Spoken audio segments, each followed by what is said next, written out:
All right, let's talk about money.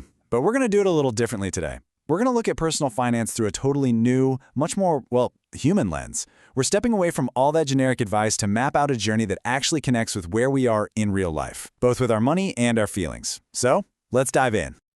So let me just ask you this, and be honest. Have you ever been listening to some financial guru talking about, maxing out your 401k or diversifying your portfolio, and you're just sitting there thinking, are you kidding me? You have no idea what my life is like. If you've ever felt that way, I promise you, you are in very good company. This quote just hits the nail on the head, doesn't it? It gets right to the core of the problem. See, that one-size-fits-all advice fails so often because we're all starting from completely different places on the map. Telling someone who's worried about next month's rent to start an investment fund is not just unhelpful, it's discouraging. It can make you feel like you've already lost the game. So, if the old way is broken, what's the alternative? Well, that's where things get really interesting. We're going to look at a new framework that isn't about a single perfect destination. Instead, it's a map of the entire journey, a way to understand the whole spectrum of where we might be, financially and emotionally. So let's meet the 5 Stevens. Think of this as a progression, a ladder we can climb. It all starts down at the bottom with Grievin Steven, who is literally just trying to survive. From there, you move up to Bleeding Steven, then Break-Even Steven, Believing Steven, and finally, all the way at the top, Achieving Steven, who's focused on building a legacy. Each one is a totally distinct stage with its own unique set of challenges.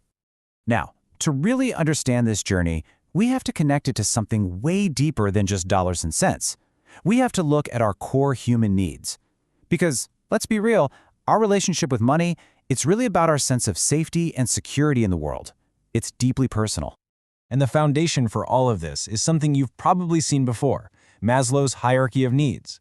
The idea is so simple but so profound. You just can't focus on becoming your best self if you're worried about where your next meal is coming from.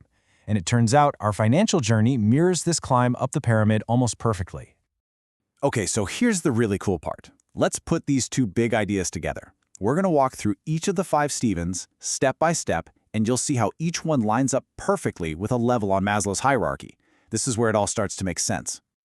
Our journey starts at the very bottom of that pyramid, with Grievin Steven. For him, this isn't about getting ahead. It's not about wealth. It's a daily fight for pure survival. We're talking about the most fundamental physiological needs, food on the table and a roof over his head. And just look at how tightly the money and the emotions are linked here. For Grievin Steven, those collection calls and that mountain of debt, they aren't just numbers on a page. They create this soul-crushing feeling of hopelessness, of shame. You're so buried under the weight of it all, you can't even begin to think about a way out. So how do you get out of that basement? It's not some huge, complicated plan. It's about one small step. First, just acknowledging the problem. That's a huge move. And from there, it's about tiny, achievable wins. Paying just one single bill can feel like a massive victory. Each little step isn't just a financial transaction. It's you reclaiming your life. Once you climb out of that crisis mode, you meet our next persona, Bleedin' Steven. Now, he's not fighting for immediate survival anymore, but he is in a really precarious spot. He's meeting his basic needs, but that next level on the pyramid, safety, it feels totally out of reach. He's just bleeding out financially. This is a reality for so many of us, right? You're living paycheck to paycheck, using credit cards to fill the gaps, with absolutely zero cushion for an emergency. The feeling here isn't despair, it's this constant, humming anxiety. You're frantically juggling bills, always living with that nagging fear that one flat tire or one sick kid could make the whole house of cards come tumbling down. So how do you stop the bleeding? The whole game here is about building that foundation of safety. The #1 goal is to break that vicious cycle of high-interest debt. Every single credit card payment isn't just paying a bill. It's like you're laying another brick in a wall of financial security. And you need that wall before you can even think about climbing any higher. Right at the midpoint of our journey, we run into Break-Even Steven. Now, he's achieved safety. The bills are paid, he's not in crisis mode, but he feels stuck. He's not moving backward, but he's not moving forward either. It feels less like a ladder and more like a financial treadmill. You know the feeling. His income basically equals his expenses, which sounds okay, but it means there's nothing left over for growth, for fun, for the future. And that creates this deep sense of frustration. He knows he's just one car repair away from sliding right back down, and that leaves him feeling totally unmotivated, just stuck. So what's the secret to getting off that treadmill? It's one thing: building an emergency fund, even a small one. That little buffer, that cushion of savings, is the psychological key that unlocks everything else. It takes that safety net he has and turns it from a treadmill into a launch pad. And once that launch pad is built, we meet Grievin Steven. He's not just safe, he's stable, he's comfortable. But now a new kind of feeling starts to creep in. He's looking up that pyramid, and he's starting to eye that next level. Esteem. He's starting to crave mastery, a sense of accomplishment. This stage is so pivotal. Financially, Grievin Steven is in a great spot. He's got savings, very little debt. Emotionally, he's content, but he's also a little restless. He's not satisfied with just being okay anymore. The challenge has shifted. It's not about survival, it's about optimization. He knows he could be doing more, but he just doesn't know how to turn his savings into real wealth. So the whole strategy here flips. It's no longer about playing defense, it's about playing offense. The path forward is about knocking out that last bit of debt to become truly independent and, this is the big one, learning how to invest. This is where you start making your money work for you instead of the other way around.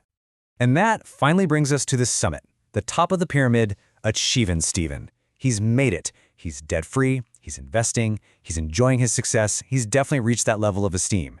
But now a totally new challenge appears. He's now aiming for that peak experience, self-actualization. And that's about purpose, not just possessions. You know, success brings its own set of weird challenges. He's confident, for sure, but there's a real risk of overspending, which can create this new kind of anxiety. Is this lifestyle even sustainable? He's become Mr. Jones, right? The guy everyone else is trying to keep up with. But he might not have a clear strategy for his wealth beyond just having it. So the final step in this whole journey isn't just about getting richer. It's about getting smarter. It's about building and protecting wealth with a real strategy.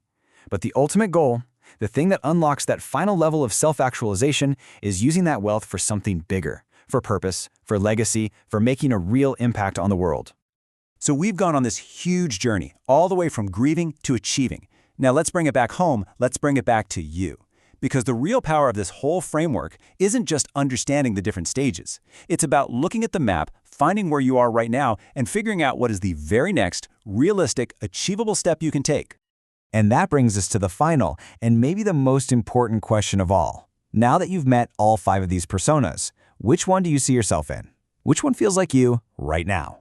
And listen, figuring out your starting point, that's not about judgment. It's about empowerment. It's about recognizing that wherever you are, your journey is valid, and by taking just that one next step forward, you are already on the path to winning.